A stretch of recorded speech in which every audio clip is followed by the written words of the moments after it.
Hey guys, welcome to your ghost tour. My name is Jen and I'll be your ghost tour guide for the evening, and I'm so excited to be here with you. So can I get a woo? Woo. Oh, come on, you guys can do better than that. Can I get a woo? Woo. Great, okay. This is our first stop. This is the Decatur House, built in 1818 for naval hero Stephen Decatur and his wife, making it one of the oldest homes in Washington, D.C. It currently stands as a museum for African American history, but that's probably to distract the tourists from its dark, true past. Now, what's interesting is that some visitors to the home develop stomach ailments that continue days after their visit.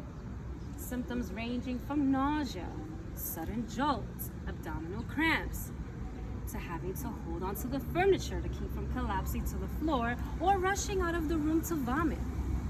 And some disturbing symptoms include developing internal bleeding, which doctors can't find the cause of. But we know the cause, and that is the paranormal influence of Stephen Decatur's ghost. You see, Stephen died in this home, in his bedroom, after suffering a gunshot wound to the abdomen during a duel with Commodore James Barron. In 1807, James Barron was the commander of the USS Chesapeake when it was attacked by the British HMS Leopard.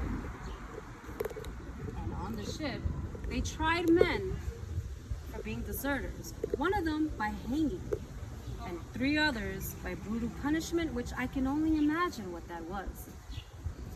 Now, upon hearing about this, that James Barron didn't defend the ship, didn't fight back, he just surrendered it, the United States was humiliated and stripped him of his command for 5 years.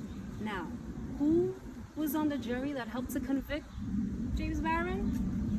Stephen Decatur. Now, in 1820, after years of bitterness and anger, can you imagine so many years holding a grudge? Have you ever held a grudge for that long? Neither have I. So after years of bitterness, he tracks Stephen down. He confronts Stephen and challenges Stephen to a duel where he shot him. Now doctors tried to save him, but all their efforts were in vain. No amount of pressure to the wound, no amount of sewing up the wound could save him. The blood would just keep oozing through sheet after sheet through the mattress.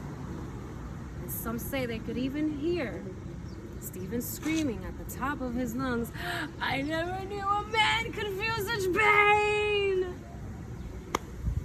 Stephen succumbed to his wounds shortly after. His wife went hysterical, and she had to be sedated. But she never recovered from the loss of her beloved husband. Now, Stephen's ghost appeared immediately after. He was seen staring out the window with this intense look on his face, almost as if waiting for Barron himself to come back. And he appeared so often, scaring people so much, that eventually they had to wall up the window.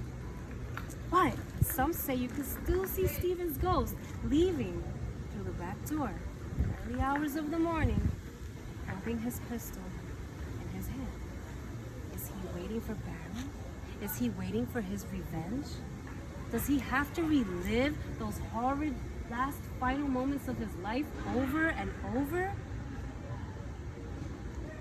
Whatever the case, whatever the reason that Stephen's ghost does not depart, one can only hope that the excruciating pain he felt in his last moments of life, so